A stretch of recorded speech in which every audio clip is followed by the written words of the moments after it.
Alors bonsoir tout le monde, bon, ça a l'air de fonctionner le micro. Bienvenue pour cette conférence. On va parler d'évolution individuelle et collective avec ce titre C'était mieux avant, point d'interrogation. Hier soir j'ai été invité chez des amis, ils avaient deux pré-ados. Quand j'ai dit C'était mieux avant, ils ont chanté tout de suite Big Flo et Oli, que j'avais entendu vaguement 2-3 fois à la radio. Donc je me suis dit, cette question-là de est-ce que c'était mieux avant est visiblement d'actualité. Donc on va explorer un peu cette question-là ensemble. En préambule, on va se présenter tous les deux. Moi, je suis donc Johan Henry, je suis psychologue, psychothérapeute en cabinet privé depuis 17 ans maintenant. Je fais aussi de la supervision, de la formation d'adultes. Je suis depuis de la formation aussi. Je suis aussi auteur. Le futur livre, il faut assumer le truc, le podium. Là. Le futur livre qui va sortir là en début octobre sur la psychologie intégrale, donc des choses qu'on va évoquer notamment ce soir. Et puis, je suis passionné vraiment par l'évolution de la conscience depuis très très longtemps, vraiment un peu chez ses origines, c'est pour ça que je me suis intéressé à la psychologie, et puis aussi aux états modifiés de conscience, à la transe, avec notamment la respiration eutropique, j'anime des groupes de respiration eutropique. Et puis voilà, toutes ces thématiques qui me passionnent, on va les aborder ce soir, donc je ne vais pas plus les développer pour l'instant.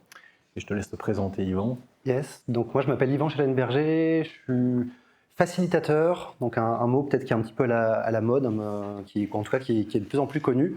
Donc on essaie de faciliter les dynamiques collaboratives au sein d'une entreprise qui s'appelle Présence Active, avec Joy ici présente, ma compagne et partenaire dans cette aventure.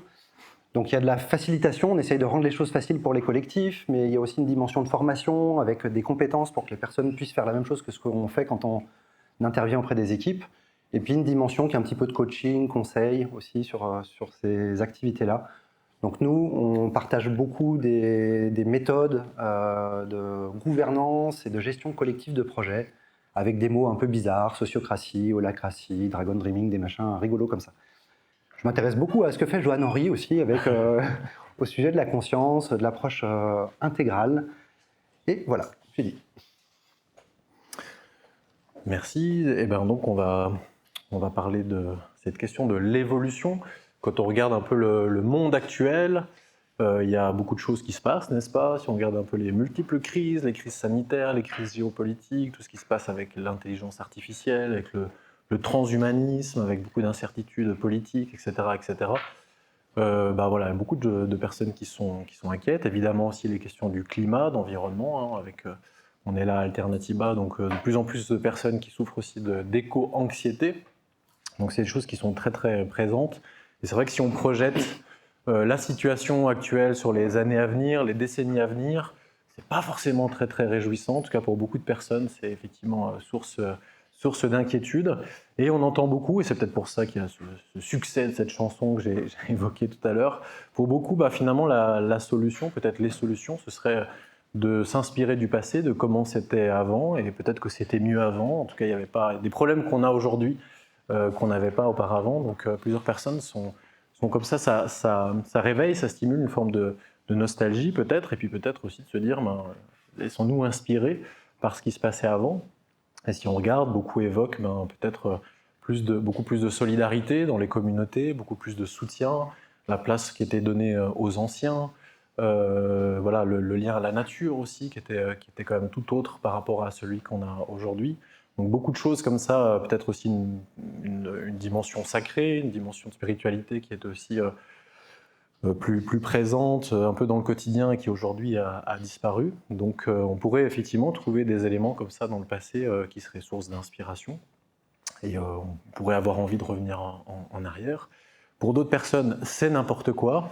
L'humain a toujours été violent, destructeur, et on peut regarder effectivement quand notamment les premiers hommes sont arrivés sur le continent américain, toute la mégafaune qui s'est effondrée, donc finalement les écocides, ils ne datent pas simplement d'aujourd'hui, donc maintenant il y a pas mal, c'est sourcé qu'il n'y a pas que nous, l'homme moderne, qui sommes capables de ravages comme ça à grande échelle, et que finalement il y a toujours eu des problèmes, il y a toujours eu des soucis, et que finalement la technologie, la science a permis d'améliorer considérablement nos vies avec la médecine, etc., qu'avant la souffrance était omniprésente et que ça a été vraiment bien résolu, qu'il y a beaucoup plus de liberté, beaucoup plus d'égalité, beaucoup plus de perspective. Donc voilà, un peu un côté, dire bah non, regardons pas, surtout pas dans le rétroviseur, regardons devant, et même certains qui pensent que c'est la science, la technologie qui va résoudre, qui va apporter des solutions aux problèmes climatiques entre autres, mais aussi à toute cette série de crises que j'ai nommées rapidement. Nous, ce qu'on va essayer de faire, c'est de dépasser ce côté un peu binaire. Est-ce que c'était mieux avant? Oui ou non? Est-ce qu'il faut regarder en arrière? Oui ou non? Et justement, on va s'inspirer, on va se laisser inspirer par l'approche intégrale. D'une part, de Ken Wilber, qui est un auteur américain qui est encore peu connu, mais que je trouve très stimulant à la pensée, alors qu'il est très théorique. On va essayer de lui donner une dimension un peu plus pratique ensemble. Et puis la spirale dynamique que Yvan va présenter dans quelques instants pour essayer de comprendre un petit peu plus cette question de l'évolution, des enjeux, d'où on vient, où on est, où on va peut-être, qu'est-ce qu'on peut espérer aussi pour la suite. Et donc c'est ça qu'on va explorer ensemble. Voilà. Donc dans un premier temps, pour comprendre cette question de l'évolution, on va étudier la structure intégrale du psychisme avec cette approche intégrale. Et de voir que cette structure psychique, c'est ce qu'on explore en psychologie évolutionniste, c'est qu'elle évolue beaucoup, elle se déploie au fur et à mesure, à la fois à l'échelle d'une vie humaine et aussi au niveau civilisationnel, au niveau de l'humanité. On n'est pas du tout équipé psychiquement de la même façon, évidemment, à 2 ans qu'à 50 ans, et de même, on n'était pas équipé psychiquement de la même façon à l'âge des cavernes qu'actuellement, et peut-être et probablement que cette structure va continuer d'évoluer par la suite. Donc déjà, la première chose pour comprendre un peu cette question de l'évolution, c'est d'aborder ce psychisme-là, avec cette approche intégrale. Deuxième chose, à partir de là, on verra comment ça éclaire des stades de conscience, des façons de voir le monde, comment on décode le monde, comment on interagit avec le monde, avec l'environnement. Et ça, c'est ce qu'on va voir avec la spirale dynamique, qui est aussi vraiment une grille de lecture absolument passionnante. Et puis, on cherchera, puisque c'est ça aussi, Alternativa, c'est de chercher des solutions locales, pas être que dans les grandes idées. Donc on essaiera de voir un peu comment ces différentes pistes, ces différentes clés peuvent avoir une application vraiment concrète dans les relations interpersonnelles, au niveau de la gouvernance d'organisation, au niveau de politique, sociétale, etc., etc. Donc on cherchera vraiment à donner un tour concret, pratique à tout ça. Et puis on prendra un temps, si on n'a pas trop débordé, qu'on n'a pas été trop gourmand dans tout ce qu'on a envie de dire, un petit temps de questions-réponses avec vous. Ce serait un plaisir d'interagir sur ce qu'on aura présenté. Voilà pour le menu. Parfait, merci. On se lance. Il y a un modèle que j'aime beaucoup utiliser vraiment dans plein de domaines, en psychothérapie, en supervision, en formation, parce qu'il est très évocateur, il est très simple. C'est ce qu'on appelle la métaphore de la calèche. Certains connaissent peut-être déjà, c'est une métaphore qui vient de loin, qui vient des Upanishads, qui sont des textes sacrés hindous, et qui décrivent l'être humain à travers une métaphore. Alors c'est pas l'image la plus moderne que j'aurais peut-être pu trouver plus moderne, mais au moins elle me permettra d'expliciter ce que je veux avec vous, et qui décrit donc l'être humain avec 4 éléments qui sont une calèche qui est tirée par un cheval, qui est guidée par un cocher et qui transporte un maître. Le maître, il est dans la calèche, là on ne le voit pas, mais c'est à dessein, c'est le côté un peu mystérieux de ce quatuor. Qu'est-ce que c'est que ces 4 dimensions de la calèche, de cette métaphore, pardon? D'abord, la calèche, c'est le corps. C'est vraiment le véhicule, c'est notre corps physique, c'est vraiment le véhicule avec lequel on avance. Et c'est la base, quand on part vraiment de cet endroit-là, avec vraiment cette idée que c'est vraiment le fondement, c'est que si notre véhicule il est en mauvais état, si vous avez une épouvantable rage dedans, si vous avez la fièvre, si vous êtes fatigué, vous n'allez pas aller bien loin, vous n'allez pas tellement vivre grand-chose dans votre journée et dans votre vie. Donc il y a vraiment cette idée évidemment de prendre soin de cette calèche si on veut avancer. On peut faire là aussi le parallèle entre la calèche et la planète, qui est aussi notre véhicule plus collectif. On pourrait dire notre véhicule cosmique, donc d'où l'importance de prendre soin de cette dimension-là. Donc ça, c'est vraiment la base, le fondement. Ensuite, on a le cheval qui représente les émotions. C'est intéressant, émotion, motion en anglais, c'est vraiment le mouvement. Et mouvoir, on a vraiment cette notion de mouvement. Et donc les émotions, c'est vraiment ce qui nous donne l'énergie dans cette métaphore, ce qui nous donne l'envie de bouger, d'aller, de faire des choses.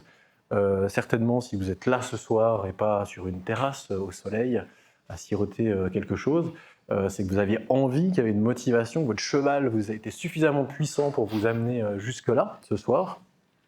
Et on voit que, par exemple, dans l'état amoureux, où là le cheval est plein d'énergie, il est capable de faire des kilomètres le week-end, même si vous avez une très grosse semaine pour aller rejoindre votre amoureux ou votre amoureuse, et revenir, redémarrer la semaine, même pas fatigué. Donc il y a vraiment beaucoup d'énergie à cet endroit-là.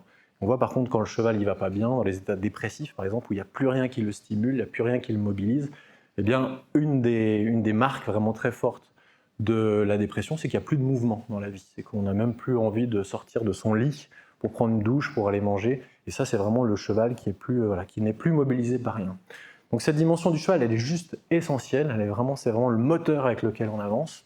Les enfants sont beaucoup à cet endroit-là et on voit l'énergie qu'ils peuvent avoir, la curiosité, le fait de passer d'une chose à l'autre, c'est juste extraordinaire. Voilà, le côté un peu obscur de la force du cheval, entre guillemets, c'est un côté assez instable. C'est-à-dire, alors, d'un côté, il est très curieux de plein de choses. D'un autre côté, il se lasse assez vite. Donc, il a une vision assez court-termiste. Voilà, il ne peut pas forcément se projeter très loin dans la conséquence de ses choix. Ça, c'est donc pour notre ami le cheval. Ensuite, on a le mental, qui est le cocher. C'est vraiment le guide. C'est celui qui, lui, prend une position un petit peu méta, comme ça. Il a des cartes. Voilà, et le cheval, le mental, il aime beaucoup organiser, il aime beaucoup planifier, il aime beaucoup prendre du recul sur les choses, essayer de comprendre. Donc, c'est lui qui va être comme ça dans cette position un peu plus analytique. Et le cocher, il est vraiment super important, le mental, parce que c'est lui qui va donner de la puissance créatrice à la personne. Quand le mental commence à être en place chez une personne, le fait d'avoir cette vision à long terme, de pouvoir organiser, de pouvoir donner des moyens, de voir différentes étapes pour rejoindre un but, ce que le cheval est absolument incapable de faire, parce que lui, il fait vraiment au coup par coup, il peut réaliser des choses, mais ça ne suffit pas. Le fait d'avoir cette position un petit peu méta, ça donne vraiment une capacité de réaliser des choses, de créer extrêmement forte, cette vision à long terme. Par contre, il peut être coupé de l'intuition, coupé de la sensibilité, souvent il est coupé de l'instant présent. Il a un peu du mal à cet endroit-là.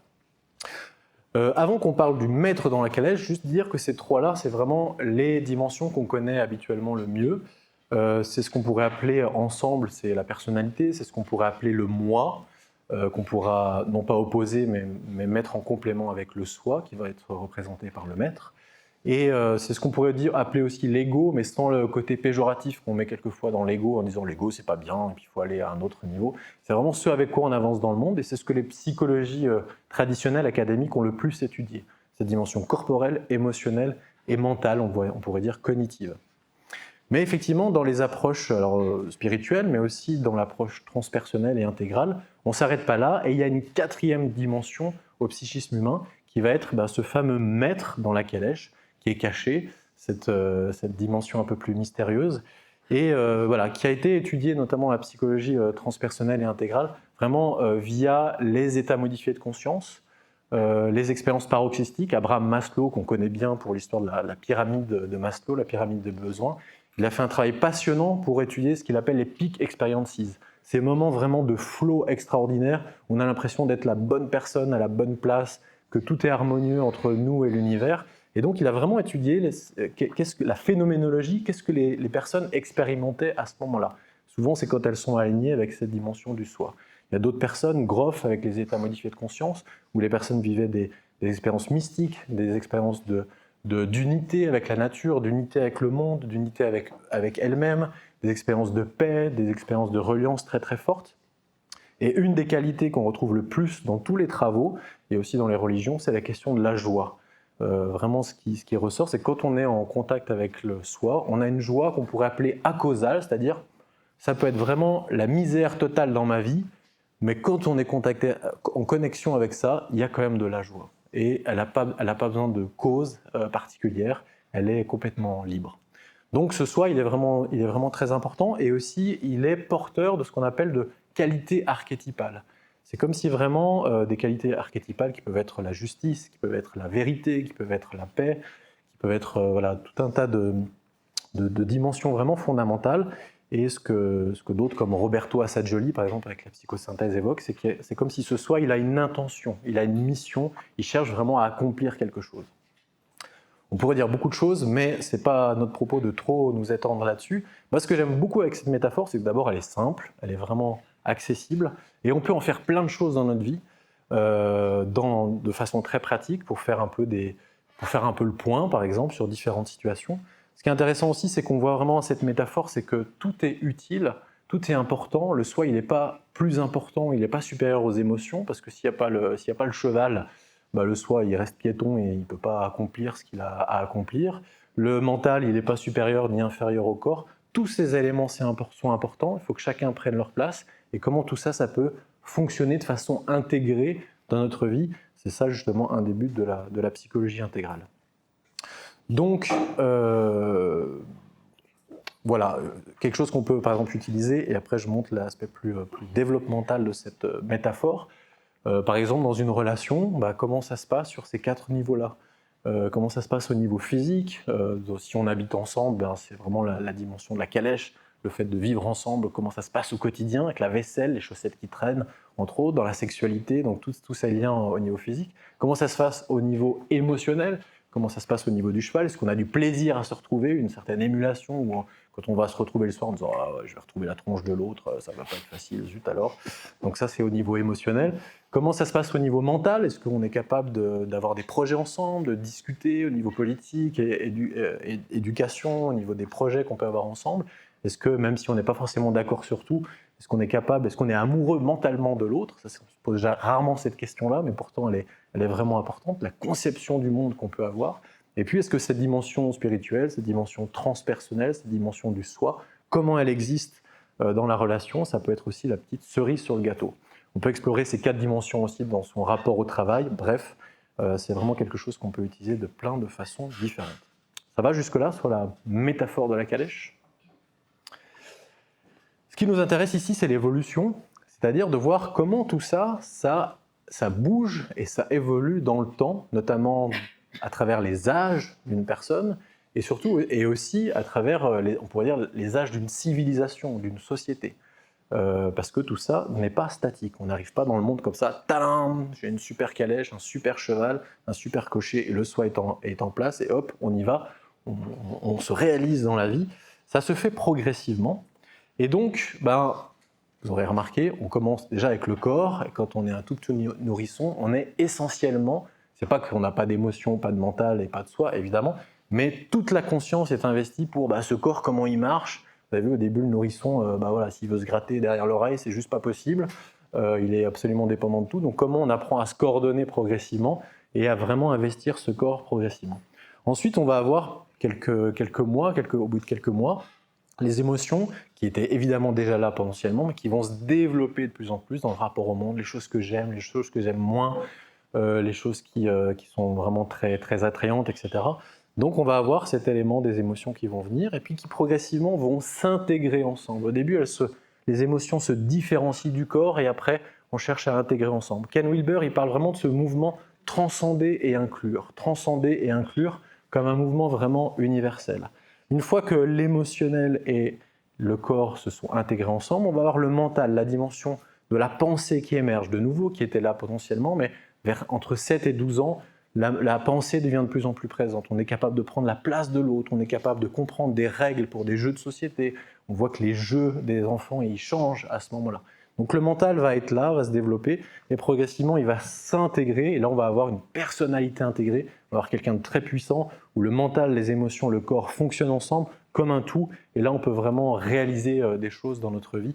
C'est-à-dire, il n'y a pas le mental qui dit « Ah, ce serait bien de faire ça », l'émotionnel qui dit « Ouais, non, moi, je préférais faire ça », puis le corps qui dit « Non, mais tant que je suis dans mon lit, tout va bien, foutez-moi la paix ».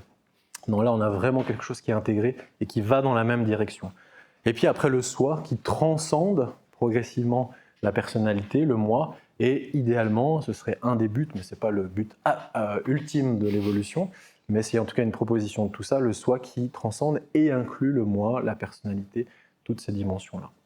Donc là, on a vraiment ce mouvement, un peu comme une respiration, la transcendance et le fait d'inclure, d'unifier, de dépasser, de différencier et après d'unifier, comme évidemment un mouvement comme ça qui est très progressif. Évidemment, tout ne se passe pas de cette façon aussi idéale, et des fois ça transcende mais pas assez, des fois ça intègre mais pas assez, et donc ça c'est ce qui amène après nos petits trucs qu'on vient travailler, qu'on vient travailler en thérapie ou autre, nos ombres, nos difficultés. Mais ce n'est pas le sujet de ce soir. Ce qu'il faut retenir, c'est ce mouvement de transcender et inclure. Et pour faire le lien avec la spirale dynamique, ce qui est intéressant, c'est de voir que du coup, à travers ce mouvement progressif, ça nous fait déboucher à des stades de conscience, à des systèmes de valeurs qui vont être très très différents à chaque étape de ce développement.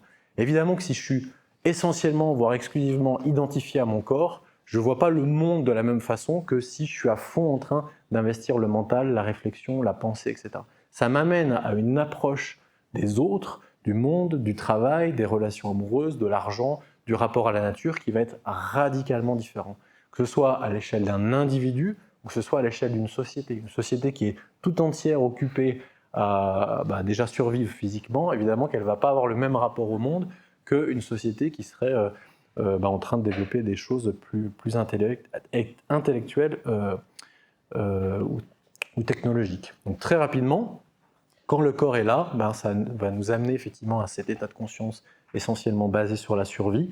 On va développer tout ça, je ne le développe pas plus là. Quand les émotions arrivent, eh bien, on va avoir un autre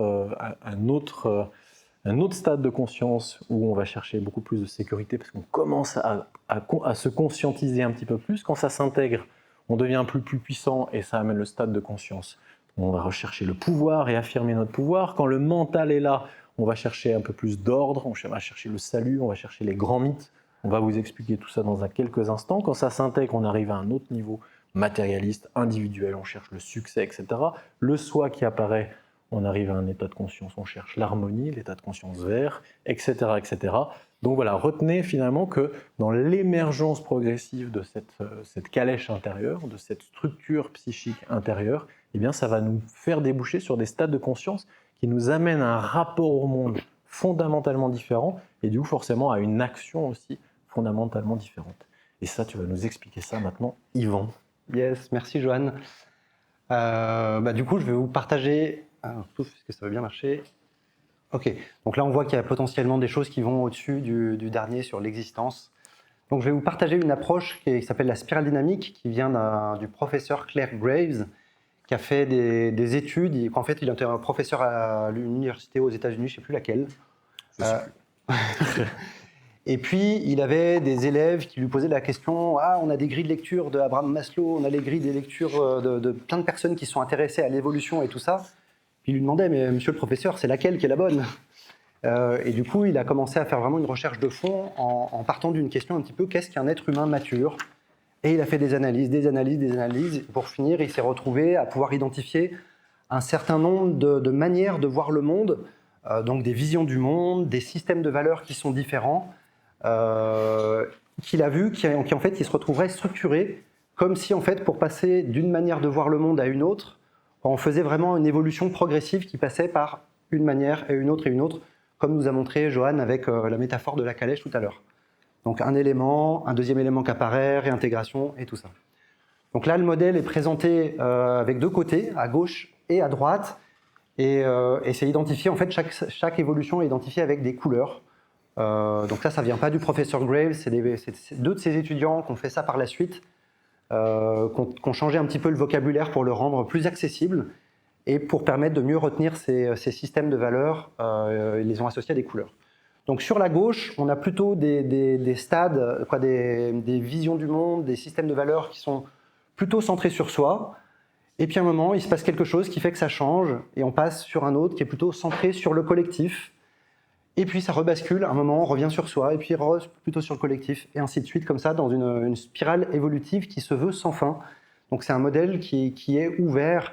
Donc à l'époque, le professeur Graves, je crois que ses études étaient sorties dans les années 70 ou 80, quelque chose comme ça.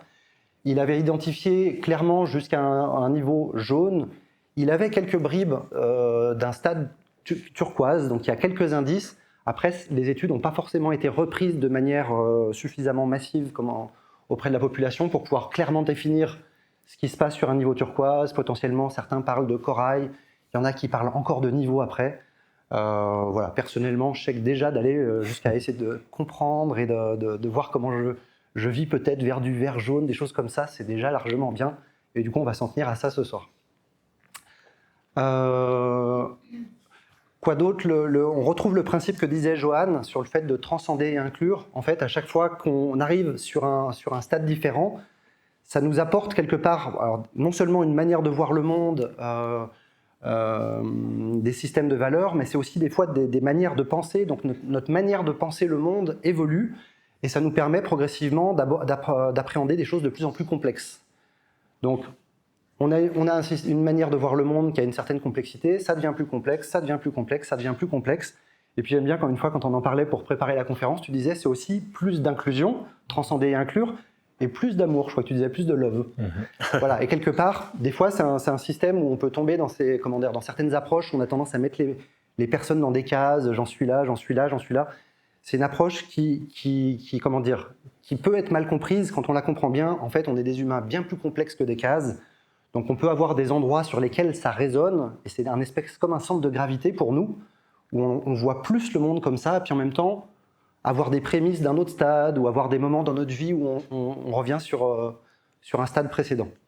Et je crois, comme disait Johan tout à l'heure, à un moment, même si on arrive à des stades de conscience, des visions du monde qui sont évoluées, quand nos conditions de vie changent, potentiellement, elles peuvent nous inviter à faire un saut évolutif, mais potentiellement, elles peuvent nous ramener à des choses très pragmatiques, concrètes, le corps, stabilité physiologique, voilà, donc l'essentiel.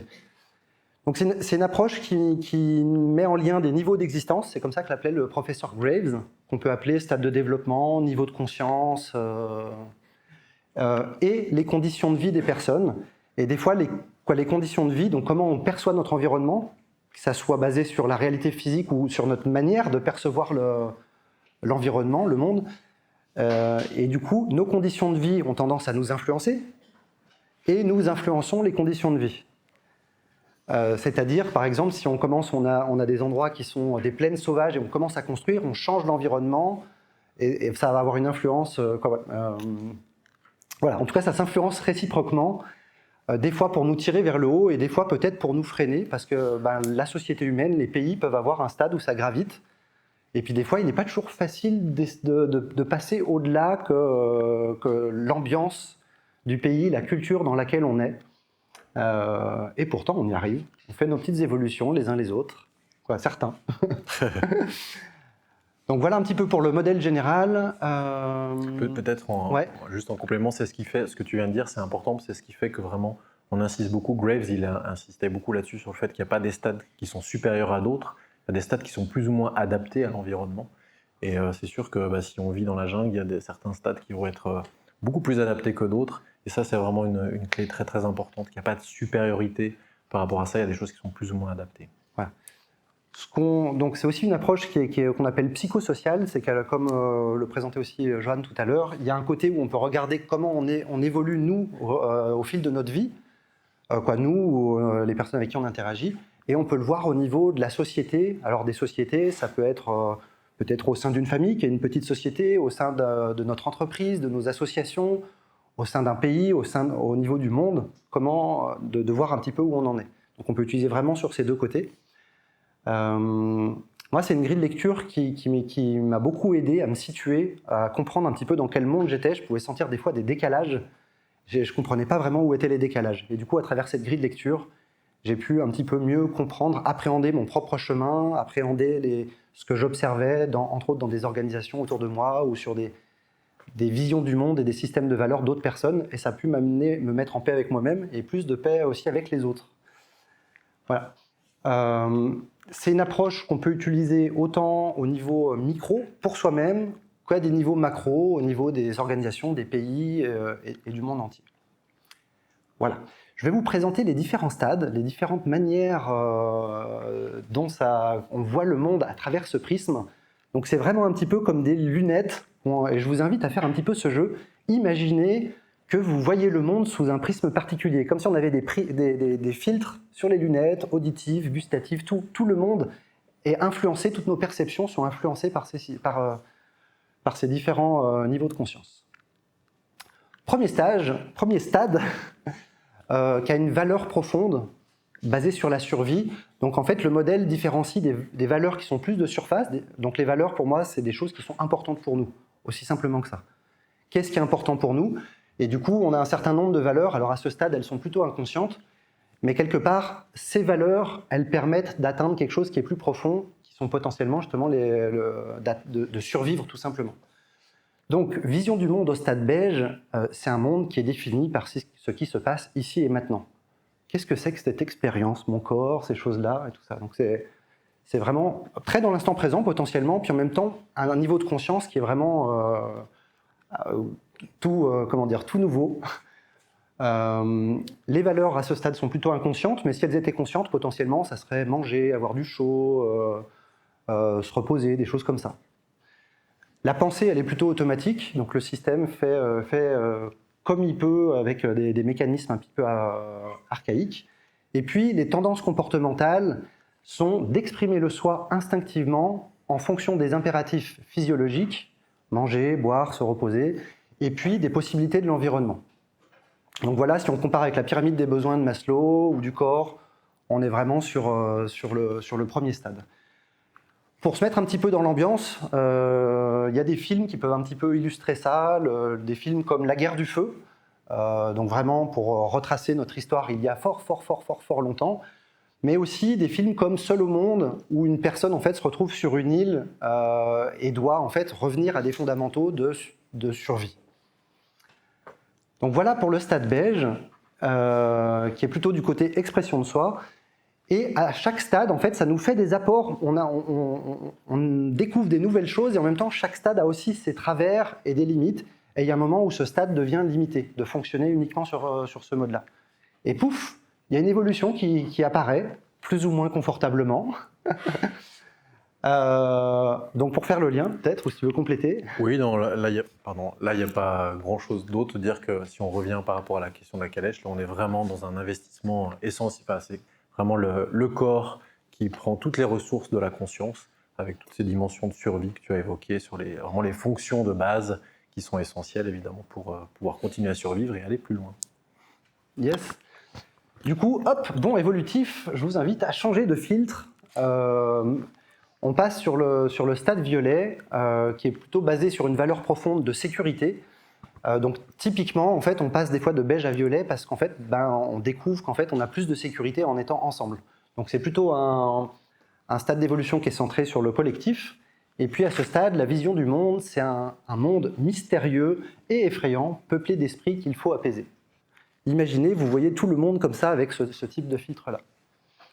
Donc on retrouve des valeurs, et là, des valeurs par exemple de tribus. Alors on peut avoir les tribus il y a fort longtemps, mais les tribus, ça peut être aussi la tribu de la famille, la tribu des amis. Donc on retrouve un petit peu ces choses-là dans nos fonctionnements. Des tribus de, je sais pas, 10, 50, 100 personnes maximum. Donc à chaque fois, il y a des échelles où progressivement on peut s'organiser, faire des choses avec plus de personnes, plus de complexité. Donc à ce stade, des tribus qui sont importantes, les rituels sont importants, des lieux sacrés, les esprits de la nature, les liens de sang, les anciens, les ancêtres sont vraiment des choses qui sont importantes. La manière de penser, elle est un petit peu magique. C'est difficile à ce stade-là de pouvoir expliquer des fois des causes à effet. Il n'y a pas encore vraiment de recul et de science et d'analyse. Donc des fois, il y a des espèces de déductions qui sont un petit peu... l'humain à ce stade-là fait comme il peut avec ses capacités. Et puis une pensée qui est animiste, avec pouvoir percevoir en fait des esprits dans chaque chose. L'esprit du vent, l'esprit de la rivière, l'esprit de l'arbre, de la pierre, des choses comme ça. Au niveau des comportements, on est plus du coup sur le collectif, et dans l'approche de Graves, ils appellent ça sacrifice de soi. Donc il y a un stade qui est expression de soi, sacrifice de soi, expression de soi, sacrifice de soi. Et là, c'est sacrifier le soi aux désirs des anciens et aux coutumes des ancêtres. Des films qui peuvent illustrer ça, ce type d'ambiance et de vision du monde, Danse avec les loups, The Medicine Man, Harry Potter.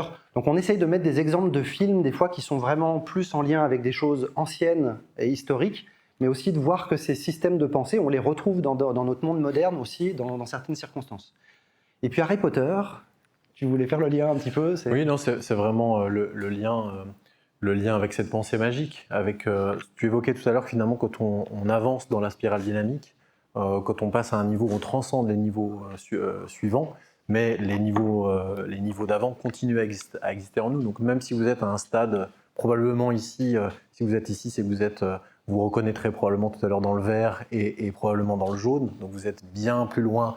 Vous n'êtes pas a priori, je ne vous le souhaite pas, en tout cas juste complètement centré sur votre survie et trouver une tribu pour vous protéger et survivre jusqu'à demain matin. Mais voilà, même si vous êtes à des stades ultérieurs, plus complexes, plus développés, vous continuez d'avoir par exemple le stade violet qui continue d'exister à vous.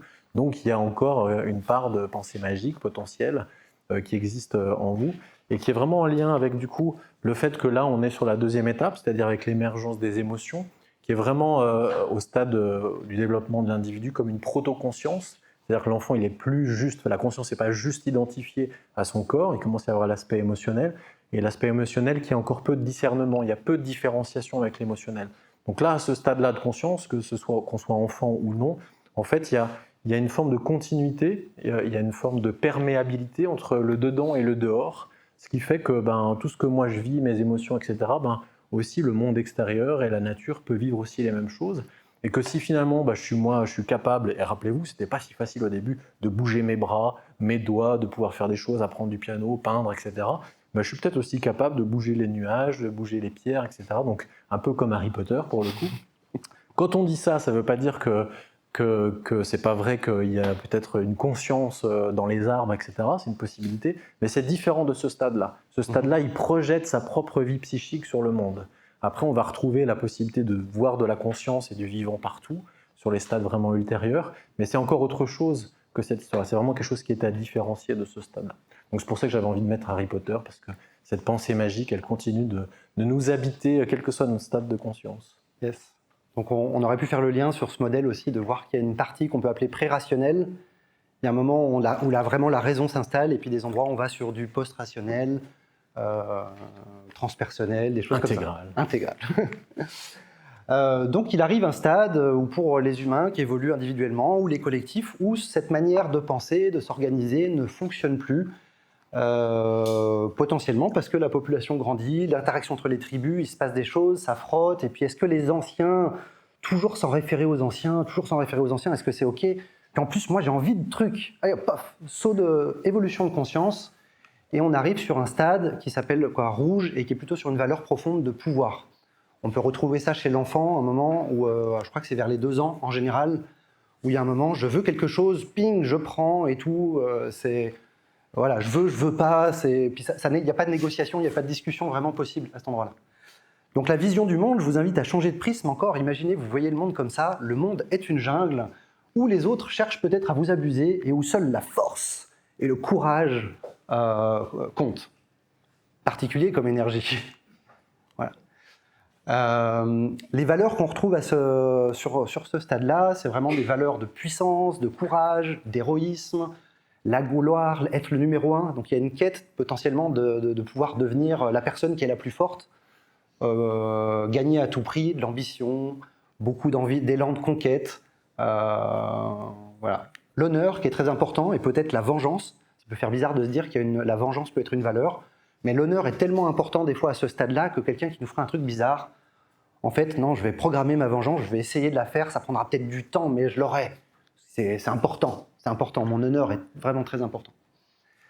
La pensée à ce stade est amorale, c'est-à-dire qu'à un moment, en fait, la notion de morale n'est pas encore émergée, et puis la pensée peut être en lien aussi avec des héros et des dieux puissants. Au niveau du stade précédent, on avait plutôt une forme de spiritualité qui pouvait être animiste. Ici, on commence à voir un petit peu des panthéons au niveau de l'histoire avec du polythéisme. Et puis, les comportements typiques à ce stade, donc on revient sur l'expression de soi, exprime le soi sans culpabilité, la culpabilité n'est pas encore installée quelque part, pour satisfaire immédiatement ses désirs. Donc des films types où on retrouve un petit peu ce genre d'énergie, Braveheart, 3 ou Alexandre le Grand, par exemple. À nouveau, on pourrait analyser les films avec plusieurs grilles de lecture. Il y a plusieurs personnages dans les films qui ont plusieurs visions du monde, donc c'est un petit peu réductionniste de faire ça comme ça, mais c'est pour donner un petit peu l'ambiance.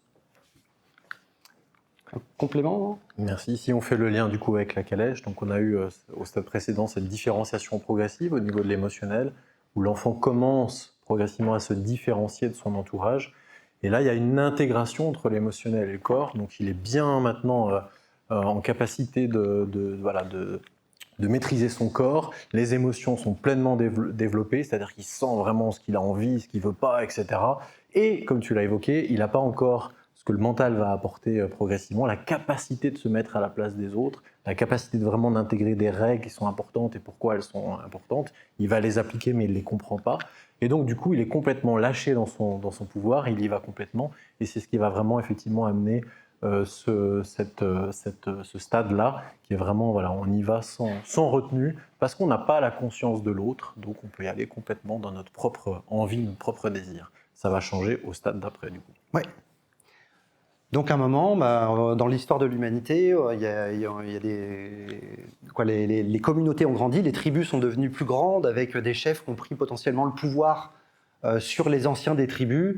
Il y a eu, ça a pu être des époques où ça bataillait fort les uns avec les autres, et le monde devait être quand même passablement insécure, avec toutes ces guerres de clans et tout ça.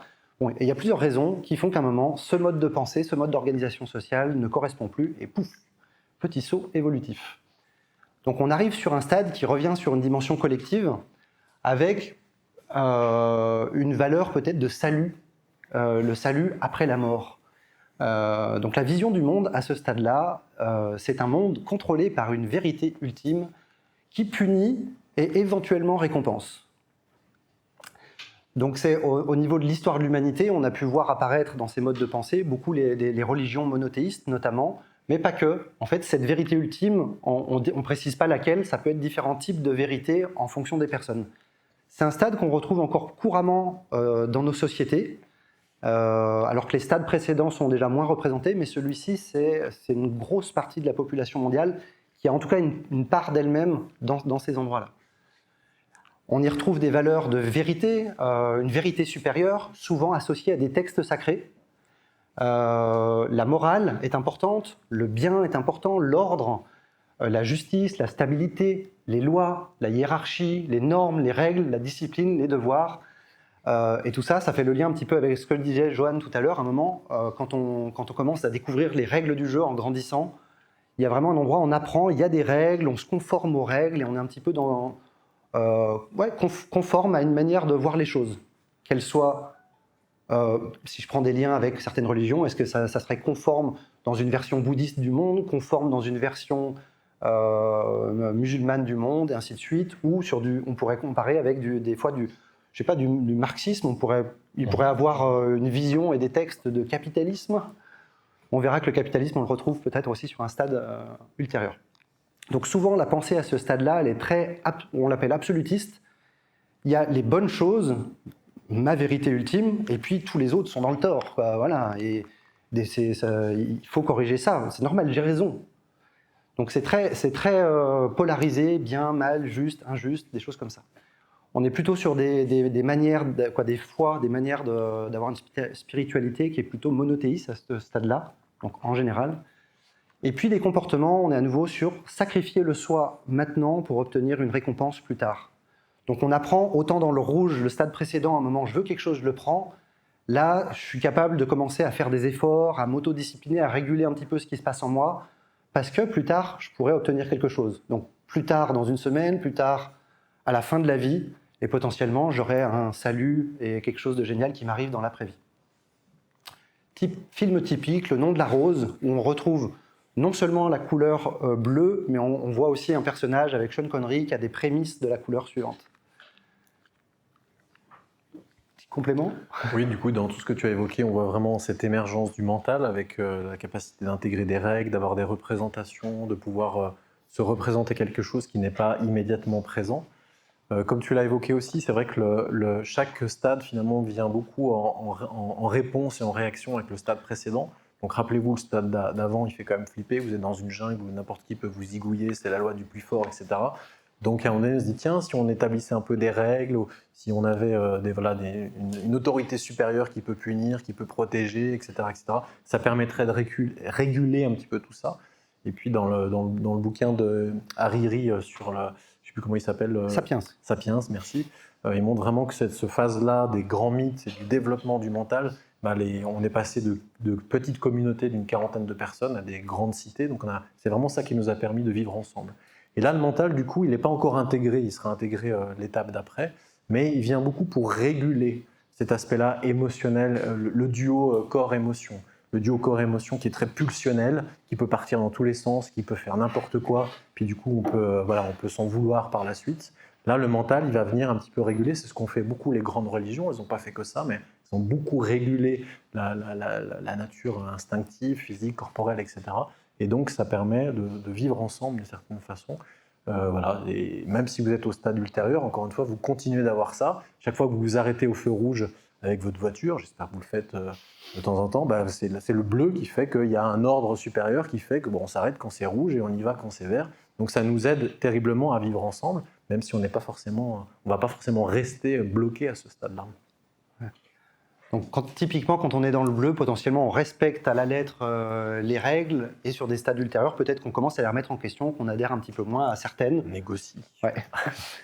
Donc il y a un moment où cette manière de penser les choses, à nouveau, devient limitée. Le salut plus tard et tout ça, oh là là. Puis en plus, il y a certaines choses qui sont expliquées dans les textes qui sont limitées. J'ai l'impression que c'est faux. En fait, il y a des expériences qui prouvent qu'il y a des choses qui ne collent pas. Il y a un endroit, pouf, émergence au niveau suivant. Donc on change de filtre pour passer sur le stade orange qui redevient sur un stade plutôt expression de soi. Donc, stade avec une valeur profonde, matérialisme. Matérialisme qui n'est pas forcément posséder des choses dans la matière, mais c'est vraiment qu'il est très en lien avec le fait de la matière est la chose la plus profonde, la plus importante, la plus vraie. Vision du monde au stade orange, un monde explicable, plein de ressources et plein d'occasions de se créer une vie plus prospère. Valeurs type de ce stade, la science, le progrès, la technologie, le marché libre, la compétition, la croissance, gagnant-gagnant, de pouvoir négocier, trouver des solutions gagnant-gagnant, investir, la performance. Il y a aussi souvent une valeur de laïcité qui sort, à nouveau un petit peu en réaction avec le stade précédent. Donc c'est un stade où on voit la séparation, typiquement, historiquement, il y a eu la séparation de l'Église et de l'État, l'excellence, le succès, le mérite, voilà, c'est toutes des choses qui peuvent être importantes pour des personnes qui sont dans cette vision du monde qu'on appelle paradigme, des fois, dans un paradigme orange. À ce stade, la pensée, elle est rationnelle, elle est bien orientée sur la liberté individuelle, les libres marchés, qui potentiellement, là, j'ai pas mis des éléments sur la spiritualité, mais la liberté ou le libre marché peut devenir une forme un petit peu de nouvelle forme de croyance, assez typique de cette manière de voir le monde. Les comportements typiques, on est sur l'expression de soi de manière calculée pour éviter de déclencher l'agressivité d'autrui. Donc il y a quand même une modération, comme on retrouvait sur Rouge, qui était fort dans l'expression de soi, mais sans culpabilité. Là, attention, il faut quand même que je gère un petit peu pour que ça ne fasse pas n'importe quoi, mais j'ai quand même envie de réussir moi. Donc c'est un niveau des fois qu'on appelle aussi réussite. Et puis des films typiques de cette ambiance-là, Le Loup de Wall Street, donc qui est bien dans des excès. En fait, chaque couleur chaque stade peut être exprimé d'une manière qui est appelée saine, fonctionnelle. Et puis, il peut y avoir des excès. Dans Le Loup de Wall Street, ça montre pas mal d'excès de ce mode de fonctionnement orange. Et puis, Attrape-moi si tu peux, qui est un film qui mélange un peu les deux couleurs. On a une personne qui est plutôt en orange et qui essaye de trouver des failles dans le système bleu pour sa réussite personnelle. Et du coup, c'est un espèce de film où il y a une petite bataille bleu-orange. Voilà, des compléments. Du coup, voilà, on continue notre mouvement transcender et inclure. Donc après l'émergence du mental, le mental qui a transcendé le duo corps-émotion, là on est vraiment dans l'intégration de ces trois-là. Et c'est ce qui va donner énormément de puissance créatrice, un mental solide, donc un cocher qui est bien en place, qui a les grilles de compréhension du monde économique, politique, social, etc., qui a un émotionnel qui est suffisamment régulé, un corps qui est solide, sportif, etc. Et donc on va avoir vraiment une personne très très puissante et qui est surtout centrée sur ses intérêts. On voit qu'on est sur la colonne de gauche, donc on essaie de pas trop déranger les autres, mais en fait c'est plutôt par intérêt personnel pour pas qu'on vienne nous enquiquiner et qu'on puisse continuer à faire ce qu'on a à faire. Donc voilà, on reconnaît, je pense, pas mal de personnes peut-être de notre société. Tu évoquais un peu en pourcentage de la population. Alors c'est toujours difficile à évaluer, mais dans nos sociétés occidentales, on représente qu'à peu près 40% de personnes qui sont au stade de conscience précédent, bleu, donc beaucoup avec ses croyances, quelles qu'elles soient, cette recherche d'un ordre, des traditions, on ne fait pas n'importe quoi, n'importe comment, et un bon 30%, je pense ça va bientôt basculer à 40%, de personnes qui sont sur ce stade-là où c'est moi d'abord, la recherche du succès, du bonheur, etc. Donc avec vraiment cette intégration très très forte du cocher, du cheval et de la calèche, du mental, des émotions et du corps. Mais ça ne s'arrête pas là. Non, ça ne s'arrête pas là. Juste pour rebondir sur le côté 30%, on peut des fois faire le lien, non seulement on pourrait essayer d'envisager les pourcentages de population, mais c'est vraiment des estimations grossières, mais on peut aussi regarder l'influence qu'a un système de pensée sur le monde. Et ce mode de pensée, a priori, aurait à peu près 50% d'influence sur le monde, ce qui est énorme par rapport à d'autres modes de pensée. Et typiquement, c'est un mode de pensée qui potentiellement contribue à des problématiques sur l'usage des ressources, sur ce qu'on rejette dans l'atmosphère et tous les petits problèmes qui vous amènent peut-être ici sur les sujets d'alternativa, du climat, des choses comme ça. Ce qui peut faire faire des prises de conscience aux personnes, ça peut être de prendre conscience justement que ce mode de fonctionnement n'est pas pérenne. En fait, ça peut pas durer. On ne peut pas faire de croissance infinie dans un monde fini, ça ne marche pas. Tiens, il se passe un truc. Il peut aussi avoir le fait qu'à un moment, j'obtiens le succès, j'ai le super appartement, la super maison, une voiture, un boulot génial, des machins. Puis un vide, je suis pas bien, en fait, il me manque un truc, ça suffit pas. En fait, il n'y a pas forcément de lien entre tout ce succès, toute cette matière et le bonheur qui se passe à l'intérieur de moi. J'arrive pas à l'atteindre malgré tout ça. Et là, pouf, hop, changement de sensibilité, changement de lunettes, et on passe au système vert, donc qui est basé sur une valeur profonde d'harmonie. La vision du monde à ce stade-là, c'est une planète et des ressources communes à toute l'humanité. Ça change un petit peu d'ambiance sur les opportunités orange où on fait du business et tout ça. Là, on est sur quelque chose qui a vraiment une autre énergie. Des valeurs plus de paix, de sensibilité. Donc souvent, en vert, les personnes font aussi une espèce d'introspection plus profonde. Je crois que tu citais des fois, elles commencent des thérapies, on commence à faire vraiment un chemin intérieur, parce que justement, c'est bizarre, pourtant j'ai tout et je ne suis pas heureux. Qu'est-ce qui se passe? Ok, et on commence à explorer. Puis c'est un chemin qui peut prendre du temps, je crois. Ça peut. Voilà, ça fait comme la spirale dynamique, potentiellement, il n'y a pas de fin. La bienveillance, l'empathie, le lien, le collectif est important, l'égalité. On trouve beaucoup d'organisations, de modes de pensée entre l'égalité nord-sud, hommes-femmes, toutes ces choses-là, c'est quelque chose qui sont très très très forts dans les valeurs vertes. Le partage, la collaboration, le consensus, arriver à ce qu'on ait des consensus et qu'on décide ensemble, c'est très très très dans des valeurs vertes. Et puis l'écologie aussi qui commence vraiment à apparaître à ce stade-là de manière consciente, ce qui est différent de la manière de vivre proche de la nature de la tribu violette. Et c'est un stade en général qui a de fortes résonances avec le violet qu'on a vu tout au début, souvent qu'il a tendance à l'idéaliser. Genre, mais c'était tellement génial avant ce truc-là, et en même temps le monde a changé, le nombre de personnes a changé, il y a tellement de choses qui ont changé qu'en fait cet idéal-là, peut-être qu'on peut s'en inspirer sur certains aspects, mais on le vivra forcément quand même d'une manière différente. Et souvent, du regard de nous modernes, quelque part, en tout cas de la société actuelle, on a souvent un regard un peu idéaliste de ça, alors que les conditions de vie à cette époque, il y avait sûrement des bonnes choses, mais tout n'était pas si sympa que ça. Je crois qu'à nouveau, dans le livre de Sapiens, il en parle un petit peu. Voilà. Donc on a tendance à idéaliser ça.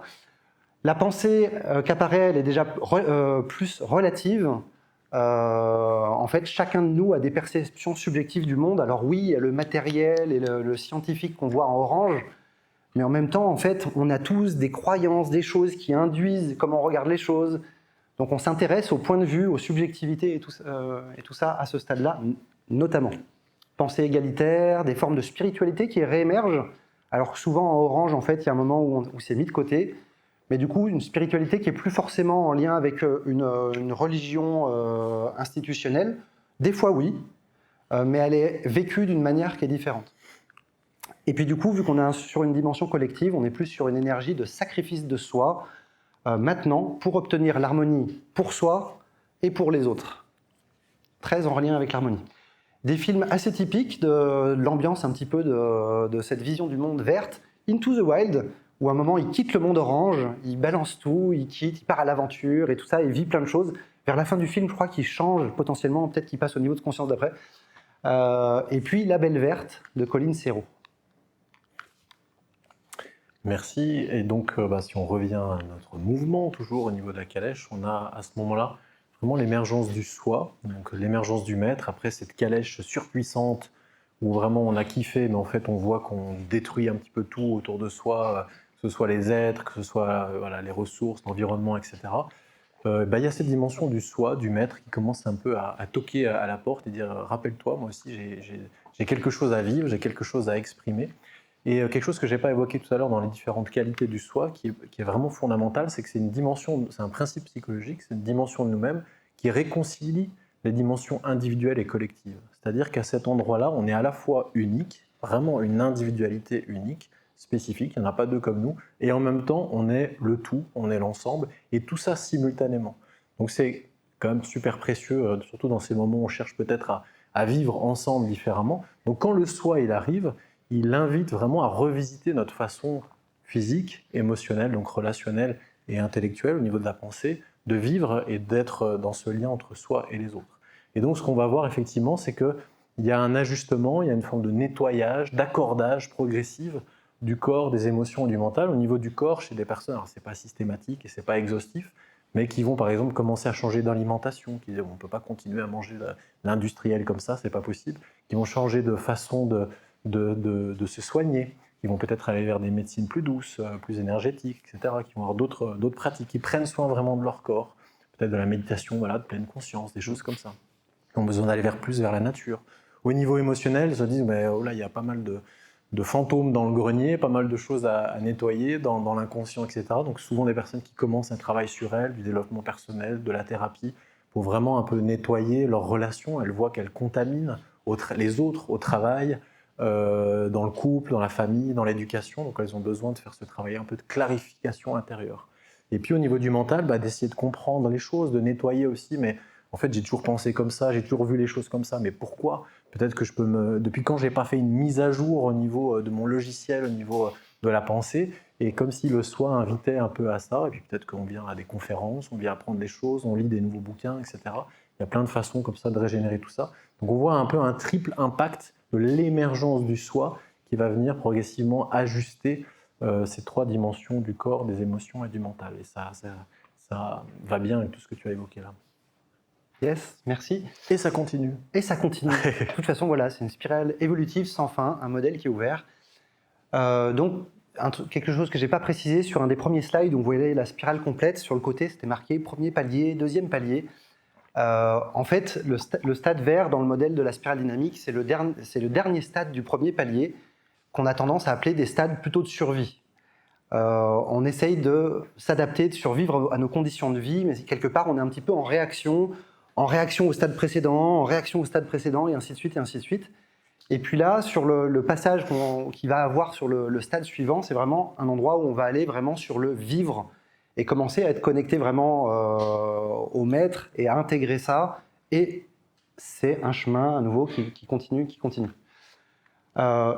Typiquement, dans des systèmes de pensée verte qui sont quand même très connectés au groupe, des fois les personnes peuvent rencontrer des limites sur le fait que quand on est en groupe, on décide tous ensemble, au consensus, pour tout. Il y a des endroits, pouf, il peut y en avoir marre de ça. C'était bien essayé, l'idée est bonne, mais il y a un endroit où ça coince.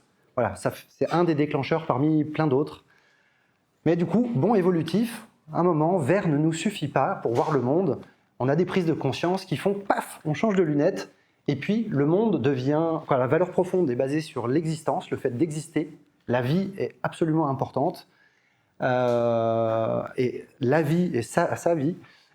Et le monde est vu plutôt comme un système, un ensemble de systèmes complexes, dynamiques et évolutifs, ayant de nombreuses interdépendances entre eux. Des valeurs qu'on voit qui sont très très fortes à ce stade, la vie, l'équilibre entre les choses au sein du système, pour que le système soit fonctionnel. Le système, donc je suis un système, je suis composé de plein de choses, comment ce système peut être équilibré, comment le système dans la salle peut être équilibré, comment les systèmes naturels sont équilibrés entre les humains et tout ça.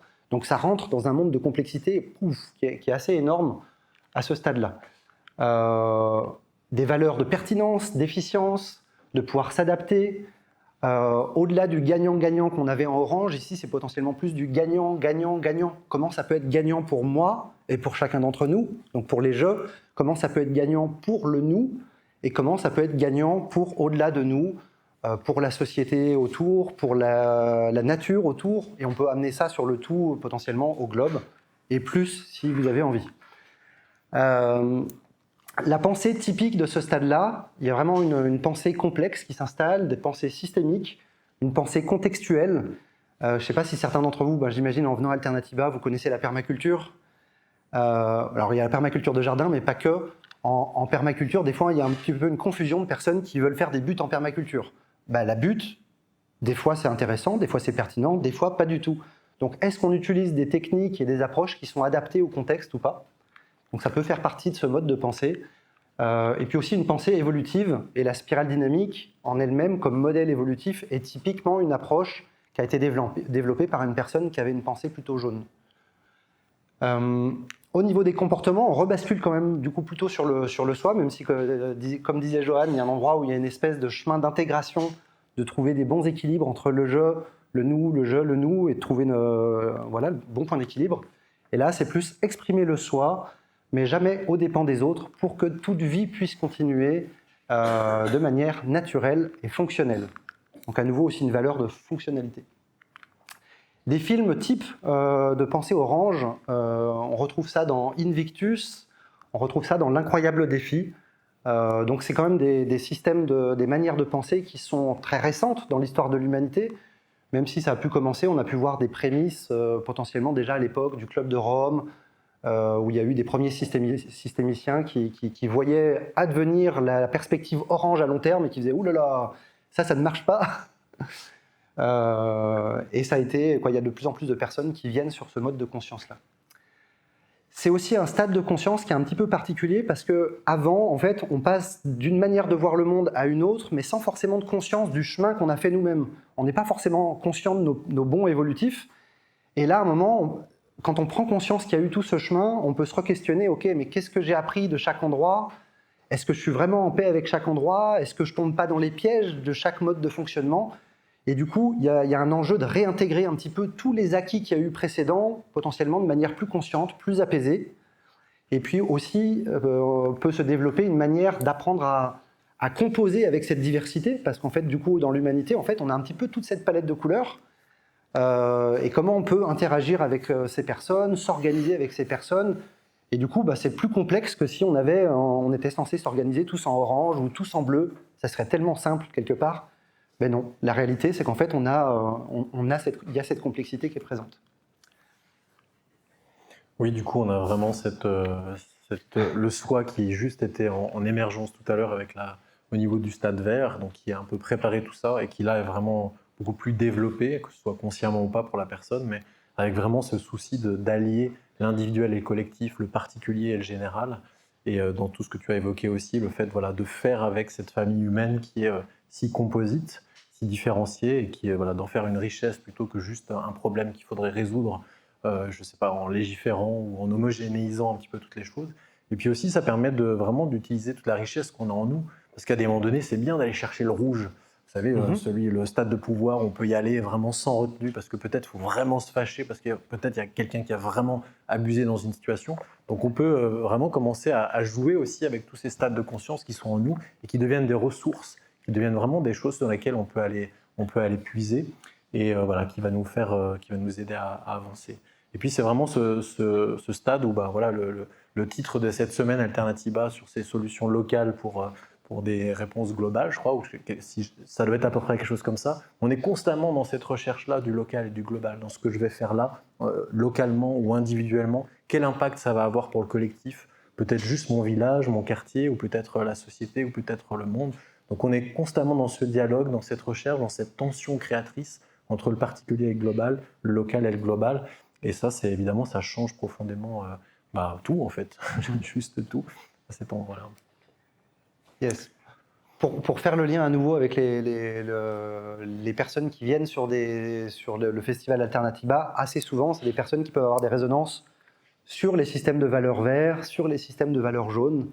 Donc peut-être que vous vous êtes reconnu un petit peu sur des résonances particulières là-dessus. En tout cas, ça serait pas étonnant du tout. Parce que comme disait Johan, un endroit, le cheval, il est attiré par des trucs, il y a des « Oh, ça a l'air sympa, je vais aller voir là-bas ». Ouais. Du coup, on dit effectivement que du coup, dans les stades verts, il y a à peu près 10 à 15% de la population qui sont dans ce stade-là.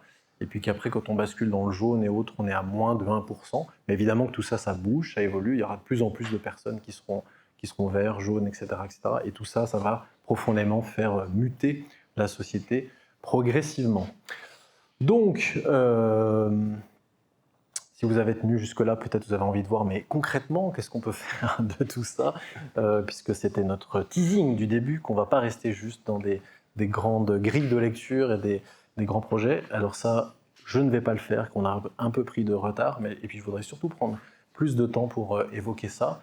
Déjà, à l'échelle interindividuelle, après on va voir au niveau organisationnel, puisque Yvan est un expert au niveau de l'accompagnement organisationnel, justement sur ces différentes structures d'organisation en lien avec les stades de conscience. Là, si on a deux personnes, une personne à gauche, une personne à droite, imaginez qu'elles sont en couple, ou que ce sont des collègues, ou que ce sont des amis, et qu'il y en a une qui est vraiment dans le stade bleu, et l'autre qui est vraiment dans le stade vert, quand elles se parlent, elles ont un petit peu du mal à se comprendre. Parce que finalement, elles ne parlent pas du même niveau.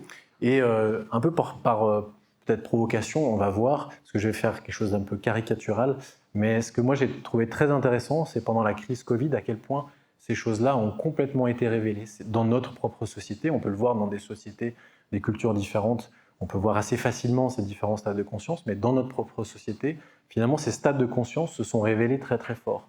Quand on parlait de toutes les décisions qui ont été prises, ou de la vaccination, qui a été un des sujets qui a été le plus clivant dans beaucoup de relations, même dans des couples, dans des familles. Donc, et je vais le faire vraiment de façon caricaturale, donc vous voyez comme je prends des précautions avec vous. Qu'est-ce qui s'est passé quand on a parlé de la crise, quand on a parlé du confinement, quand on a parlé des vaccins, etc. Tous ceux qui étaient, on va dire, qui étaient très animés par les stades plutôt survie, donc rouge ou sécurité, etc. Ils sont allés dans les magasins, ils ont pris plein de rouleaux de PQ, plein de farine, de sucre, etc. parce qu'il fallait survivre, parce qu'on allait être enfermé, parce que peut-être l'économie allait s'effondrer. Donc le premier réflexe, et même si on est sur si certains l'ont fait ici, rassurez-vous, c'est pas forcément que vous êtes au stade rouge ou violet, mais que, comme je vous disais, on transcende et on inclut, donc on continue d'avoir ces côtés-là. Donc si on a ces parties-là qui sont encore très actives, on a été comme ça dans un système de il va falloir survivre, on ne sait pas comment ça va se passer, donc hop, au magasin, on dévalise tout. Et voilà, donc on a pu voir des comportements comme ça qui étaient vraiment en lien avec ces stades-là. Et peut-être déjà une incompréhension, les voisins, qu'est-ce qu'ils font? Ils ne sortent plus, qu'est-ce qui se passe? Je ne comprends pas pourquoi ça se passe comme ça, on est déjà assez enfermé comme ça, pourquoi ils en rajoutent? Parce que peut-être ils sont sur ce mode survie. Ensuite, on avait les stades bleus, donc avec, rappelez-vous, on cherche vraiment un ordre, on cherche, ce qui est très important, c'est la cohérence, la cohésion, c'est la stabilité sociale, on a peur du chaos, donc on cherche vraiment qu'est-ce qui fait qu'on va continuer de vivre ensemble sans s'effondrer. Eh bien, les gouvernements, les scientifiques nous disent oui, il faut se confiner, oui, il faut mettre des masques, oui, il faut se vacciner. Donc s'ils nous disent ça, c'est qu'il y a certainement des bonnes raisons, et eux, ils savent mieux que nous, donc on va faire ce qu'ils nous disent. Et on va appliquer tout ça, il n'y a aucune raison de ne pas le faire, et ceux qui ne le feraient pas, ils mettent en danger l'ensemble, ils mettent en danger, c'est des facteurs, c'est des dissidents, c'est le mal. C'est le mal absolu, et du coup, c'est vraiment complètement inconscient de ne pas obéir à ce qu'on nous dit, et c'est très cohérent en fait, à ce niveau-là. C'est une évidence absolue. Pourquoi discuter cette vérité supérieure, sachant qu'elle est bonne pour nous, évidemment à ce niveau, à ce stade-là. Donc évidemment qu'on va se faire vacciner, évidemment qu'on met les masques, évidemment qu'on fait attention à tout ça. Le stade orange, lui, il se dit ouais, c'est chiant parce qu'on ne peut plus partir en vacances, puis c'est pas bon pour le business quand même, tous ces trucs-là de confinement, pour l'économie, etc. Donc on va faire tout ce qu'ils nous disent pour faire en sorte de repartir en vacances le plus vite possible, parce qu'il faut s'éclater, parce qu'on n'a qu'une vie, parce que ce qui est important c'est le bonheur, etc. Moi j'ai envie d'avancer dans mes projets, mon business, etc.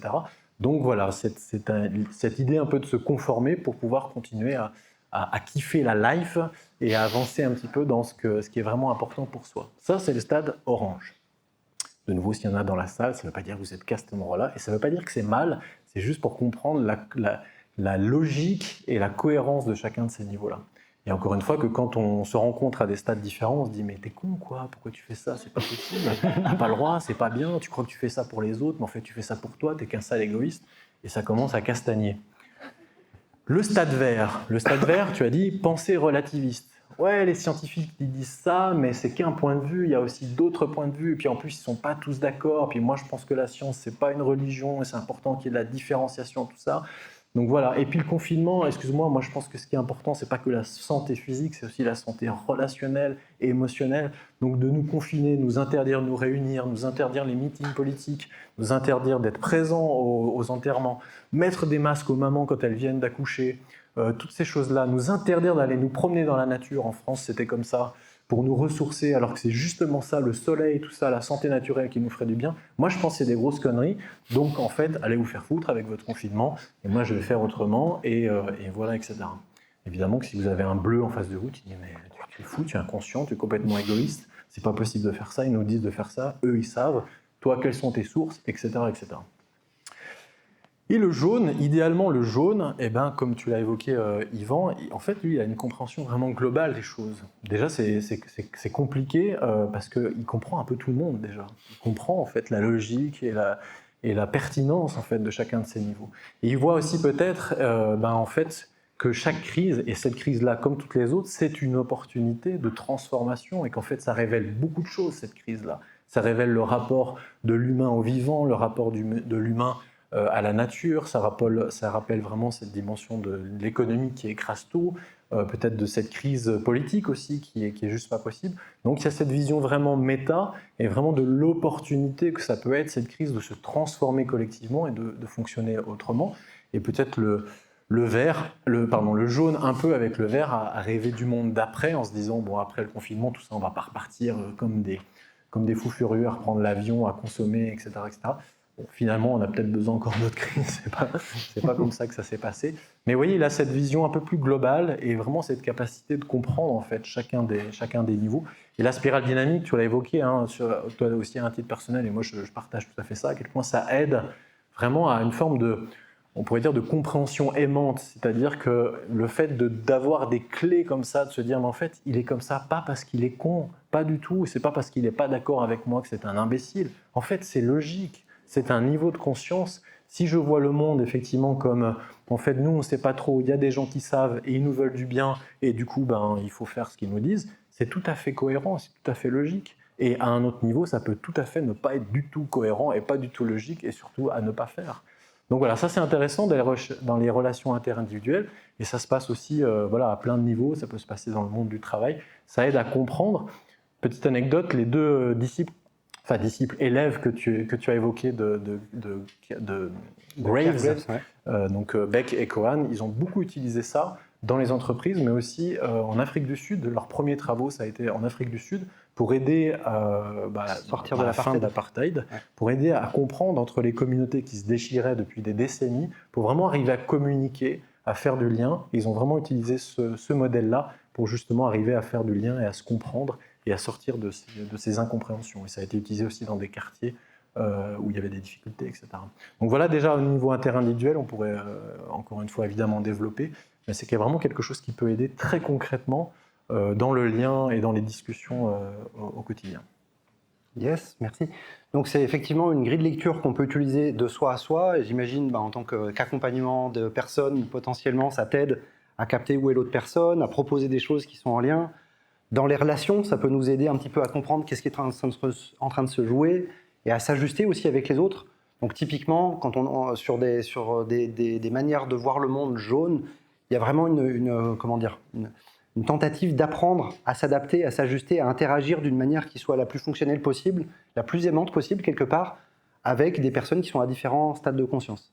Moi je sais que ça m'avait aidé aussi avec mes enfants, de voir mes enfants en fait passer à certains endroits, puis de faire ok, c'est normal, tranquille, à ce moment-là, c'est comme ça, puis à un moment ça changera, puis à un moment ça a changé effectivement, et ça a pu amener beaucoup de douceur là-dessus, plutôt que d'essayer de faire du forcing et puis de leur faire allez, passe au suivant, ce qui ne marche pas. Du coup, pour faire un lien plus avec mes activités professionnelles, donc moi j'accompagne vraiment des équipes sur les formes de gouvernance. En fait, on peut regarder comment les différents systèmes de valeurs ont tendance à s'organiser ensemble. Donc on n'a pas repris toute la spirale et tout ça là-dessus, j'en ai mis certains qui sont typiques et qu'on retrouve plus couramment dans nos sociétés aujourd'hui. Mais du coup, moi, en tant qu'accompagnant sur des sujets comme la gouvernance partagée, distribuée, agile, je peux déjà utiliser ce modèle pour essayer de voir en fait quelles sont les personnes qui s'intéressent plutôt à ça. Et typiquement, on va retrouver dans les systèmes de valeurs verts, il y a une envie de fonctionner de manière horizontale, de manière participative, le fait d'avoir une approche centrée sur l'humain, des relations d'équivalence. Donc des relations d'équivalence, on sort des liens de subordination où quelqu'un a le pouvoir sur quelqu'un d'autre. On est plutôt dans une quête du pouvoir ensemble. Ensemble, on est plus fort, partager les bénéfices. Donc on a beaucoup de personnes qui sont potentiellement dans ces systèmes de valeurs-là et qui parfois en fait arrivent aux limites de ce mode de pensée. Donc, mais pas forcément, ils peuvent s'intéresser à ces modèles et ça peut tout à fait bien fonctionner, mais assez souvent, en fait, dans le système de valeurs vert, les personnes ne veulent pas trop de règles, il y a un rejet du truc bleu qui traînait d'avant, genre « Ah, c'est nul !» les hiérarchies « Ah non, c'est moche !» le leadership, quoi, voilà. Il y a plein de choses, en fait, des fois, qui sont en rejet complet. Et puis, un absolu du consensus, il faudrait que tout le monde soit pour, qu'on intègre tout le monde, dans toutes les circonstances. Il y a des espèces d'absolus qui sont un petit peu trop poussés dans des extrêmes et qui font qu'à un moment, un groupe, une association, une entreprise, peu importe, quoi, un collectif, en fait, dysfonctionne et atteint un petit peu des limites. Donc nous, on est assez souvent contactés par des équipes qui ont des systèmes de valeurs qui sont teintés de vert, teintés de jaune, souvent plutôt pas top avec le orange, c'est pas le truc favori, et qui cherchent des outils, des méthodologies pour fonctionner avec une quête d'harmonie pour moi et pour les autres. Il y a quand même l'harmonie est bien là, et puis en même temps trouver quelque chose qui soit pertinent, efficient, pour que en fait, nos activités elles fassent une différence. Avec des fois un enjeu d'arriver à faire une différence par rapport à un monde orange qui est quand même très très très puissant dans sa manière d'être au monde économique. Donc comment on arrive à créer des approches économiques qui sont plus intéressantes, plus profondes et qui rendent peut-être les approches orange un petit peu obsolètes. Donc souvent les personnes auprès de qui on intervient sont sur des approches d'économie régénérative, économie circulaire, ces modes de pensée qui sont plutôt typiques déjà d'un ton jaune. Je peux voir que des fois, quand on est contacté ou je connais d'autres intervenants qui accompagnent sur la gouvernance partagée distribuée dans d'autres organisations, plus orange, là, typiquement, quoi, en fait, des fois, ils intègrent un petit peu de ces outils parce qu'il faut, je ne sais pas si vous avez remarqué, en Suisse, l'agilité, c'est un peu à la mode. En France, il y a moins ce côté-là, la gouvernance partagée fonctionne mieux comme mot, mais en Suisse, il y a beaucoup, il faut être agile, soyez agile, voilà, il y a plein de trucs comme ça, mais en fait, c'est un mode de pensée qui est orange, qui essaye de saisir d'autres approches, mais où elles ne sont pas vraiment intégrées. Mais en même temps, s'ils ne le font pas, potentiellement, ils ont leur talent qui quitte, ce qui n'est pas super top. Donc, il y a plein de raisons où ils tentent d'incorporer des choses qu'on trouve des fois à d'autres endroits, mais quand même, au final, on cherche à faire du business, parce que ça serait cool d'avoir un appart plus cool, et plein de trucs plus cool. Du coup, quand je vois des intervenants, des fois, qui viennent auprès de ces équipes-là, il arrive, c'est un peu caricatural, mais ils mettent en place des tours d'ouverture, des tours de météo. Waouh! C'est une évolution majeure. Donc, de ma perspective, c'est des petits grains de sable par rapport à des manières de fonctionner qu'on peut avoir. Mais souvent, c'est plutôt des personnes qui sont déjà plus avec une teinte verte ou jaune. Et puis bleu, sur des bureaucraties, moi je sais que pour l'instant, je ne me sens pas compétent d'intervenir là-dessus. Alors je vais apprendre encore à développer mes compétences pour pouvoir être malin et proposer aussi des choses à ces endroits-là. Mais actuellement, voilà, je suis en chemin. Ça va venir. Ça me challenge un petit peu trop, voilà. Et j'interviens pas auprès des gangs de rue en rouge non plus. Autre angle sur lequel on peut utiliser, c'est une dimension plus sociale ou politique. Alors, Johan citait tout à l'heure justement l'Afrique du Sud avec Nelson Mandela qui a été accompagné sur ce modèle pour identifier des systèmes de valeurs, leur permettre de se donner un objectif commun. Donc c'est ce qui se fait des fois en systémique, on essaye de donner un objectif commun à un système. Donc comment on arrive à trouver des accords suffisamment forts pour que deux manières de voir le monde soient d'accord de pousser dans la même direction. On peut retrouver ça aussi donc au format des pays ou des communes, comment c'est géré. Et on voit autant dans les organisations, le côté vert et jaune, on le voit émerger de plus en plus. Il y a vraiment un mouvement qui est en marche. Donc nous, il y a 5 ans, il y a, je dirais 10 ans, on avait très peu de demandes, et puis depuis 5 ans, ça explose. Il y a des demandes qui arrivent régulièrement. Au niveau démocratique, ça y va plus doux, mais on retrouve ça. Je ne sais pas si vous avez vu le film Démocratie. Il présente notamment en France un village, alors je l'ai noté parce que j'y arrive jamais, Kingersheim. Je ne sais pas si ça vous dit quelque chose. Le maire qui est dans ce village, qui a sûrement une pensée plutôt de type jaune, vert jaune, il a vraiment amené les mêmes types de pratiques que nous on amène dans les organisations, mais pour la gestion de la commune. Ce qui veut dire qu'ils ont dû former tout le monde, ils ont dû trouver un ajustement qui allait bien. Mais du coup, quand on voit le fonctionnement, c'est waouh, c'est impressionnant. Et c'est participatif, mais malin, c'est vraiment super bien monté. Et puis dans d'autres communes, quand ils ne sont pas encore forcément à ce niveau aussi impliqués, des fois j'interviens auprès d'une commune, par exemple en France, qui s'appelle le Mont-Saxonnais. Ils voulaient faire du participatif, donc là on vient mettre des petits éléments de participatif qui peuvent déjà être vraiment super intéressants, mais on n'est pas encore dans de la co-gestion où les choses se décident ensemble à plusieurs échelles et d'arriver à organiser tout ça. Voilà, donc on retrouve en bleu, on serait sur plutôt théocratie ou monarchie religieuse, en orange plutôt des démocraties un peu capitalistes quand même, faut le dire, un petit peu technocratiques. En vert, on est plutôt sur des démocraties sociales, multiculturelles. En jaune, démocratie stratifiée qu'on trouve un peu dans les pays du Nord, un petit peu. Voilà, c'est un petit peu vert-jaune, et a priori, au niveau mondial, c'est un peu ce qui est déjà la pointe de l'évolution de la conscience. En Suisse, on est quand même pas mal du tout. Il y a une bonne teinte de vert, mais on retrouve un petit peu de la palette. Yes, je regarde l'horloge. Là, on a besoin de vous, parce que pour un temps de questions-réponses, parce que s'il n'y a pas de questions-réponses, on aura fait un truc super bleu. Nous, on sait, on vous balance la connaissance. Vous êtes là, vous prenez des notes ou pas, vous écoutez. Donc juste, si on peut prendre quelques minutes, aidez-nous à verdir un petit peu cette présentation, voire à mettre carrément du jaune, à mettre un petit peu du lien. Voilà, quelques minutes, s'il y a des réflexions ou des questions par rapport à ce qui a été présenté là, si ça vous parle, on y répondra très volontiers. Oui. Vous pourriez clarifier un peu, c'est que ce concept de démocratie stratifiée, où vous intégrez les autres stades, j'ai un peu de peine à comprendre si ça veut dire de tenir compte d'autres besoins organisationnels un peu au niveau politique dans un même pays. Donc ça peut être un peu conflictuel à gérer, ou alors à différencier selon des cantons, des communes, comme ça. Je ne suis pas très sûre de bien comprendre. Si vous pouviez expliquer. Moi, je veux bien tenter. Donc, il n'y a aucun pays aujourd'hui, je crois, où on pourrait dire que c'est de la pure démocratie stratifiée. Mais démocratie stratifiée, ça s'inspire notamment beaucoup de ce que nous, on amène dans des organisations avec des approches comme la sociocratie ou l'holacratie, où en fait, on n'a pas un système hiérarchique, mais un système qu'on va parler plutôt d'holarchie. Un peu comme un corps. Un corps est un tout composé de tout plus petits, qui sont eux-mêmes des tout, et ainsi de suite. Et c'est des systèmes imbriqués.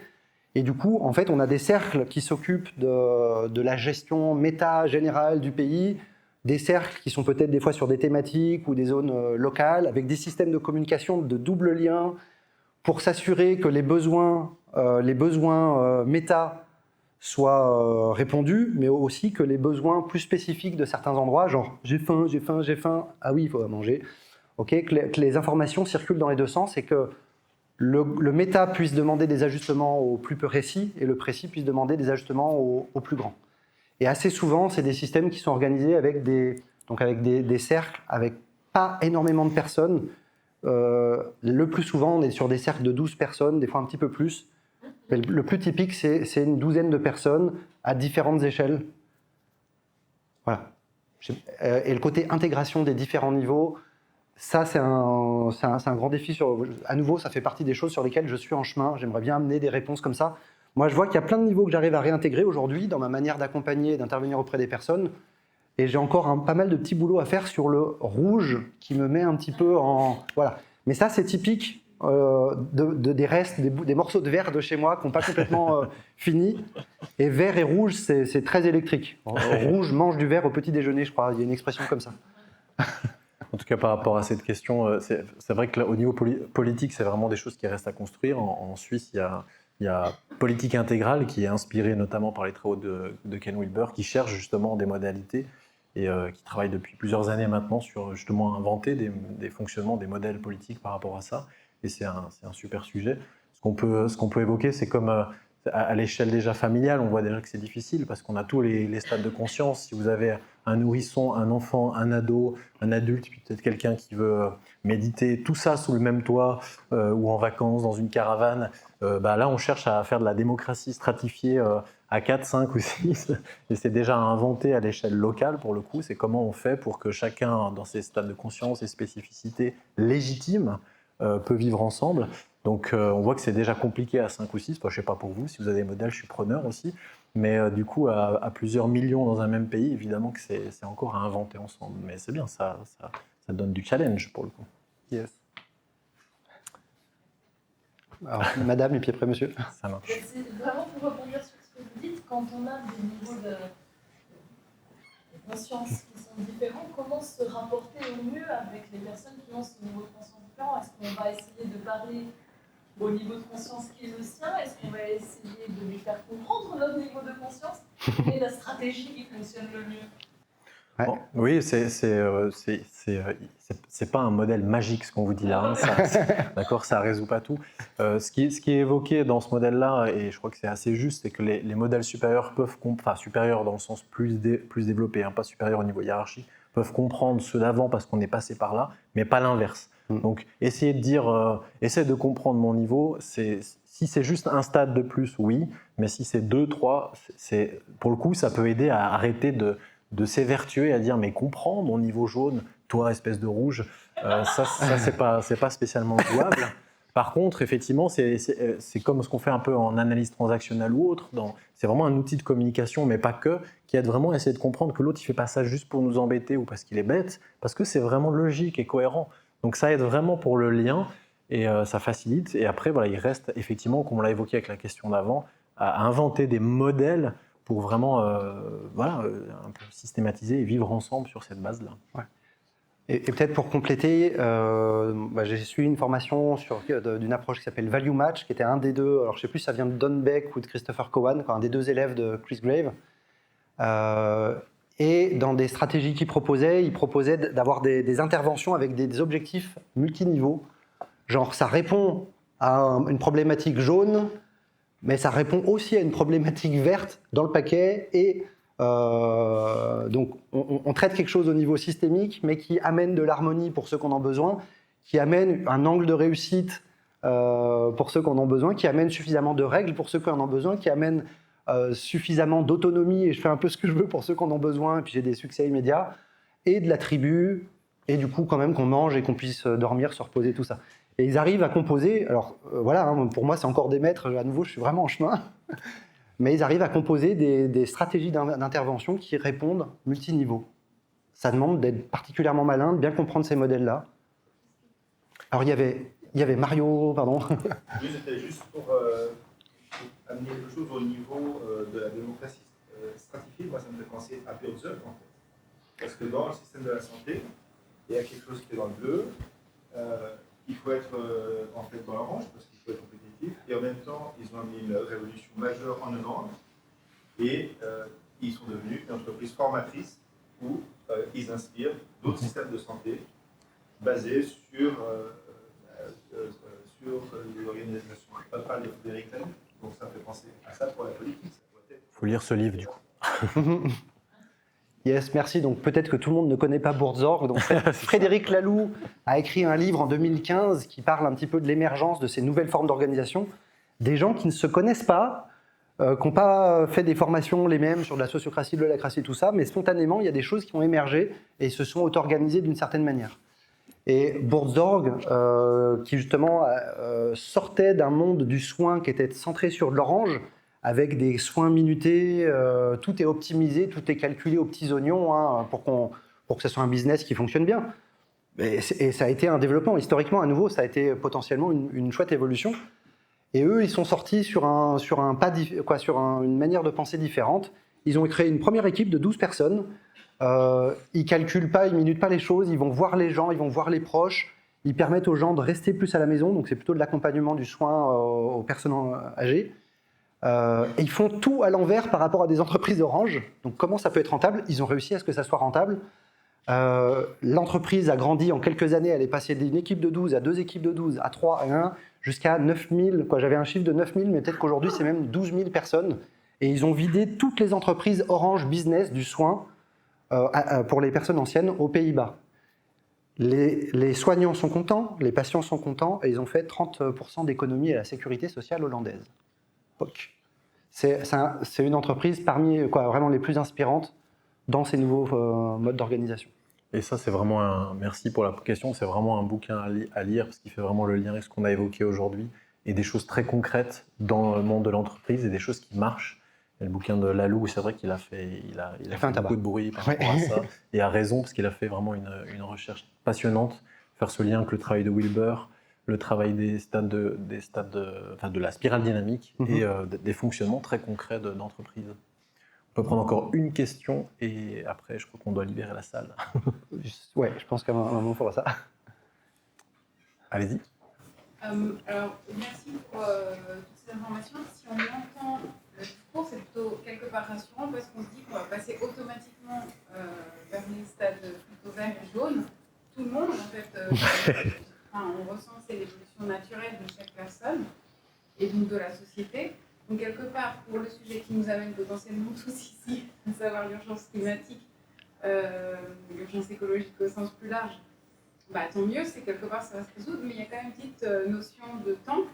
Combien de temps ça prend et combien de temps ça peut prendre aux 50% des gens qui sont dans le niveau orange et plus bas, potentiellement, ou avec une majorité d'orange, on va dire, pour arriver jusqu'au jaune. Et est-ce qu'on peut potentiellement accélérer les choses d'une manière ou d'une autre, afin que la Terre soit pas complètement décédée avant qu'on y arrive?